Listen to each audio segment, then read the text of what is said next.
आसाम सरकार नहीं करता है।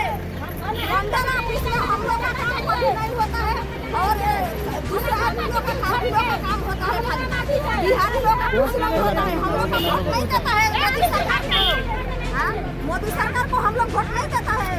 हम लोग जंगली आदमी है तो हम लोग का वोट करेंगे।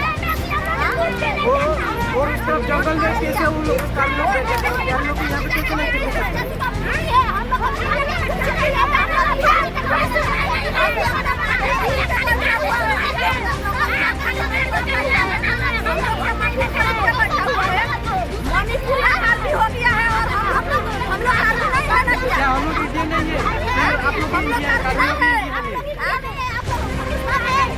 हम लोग पाकिस्तानी है ना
Hey!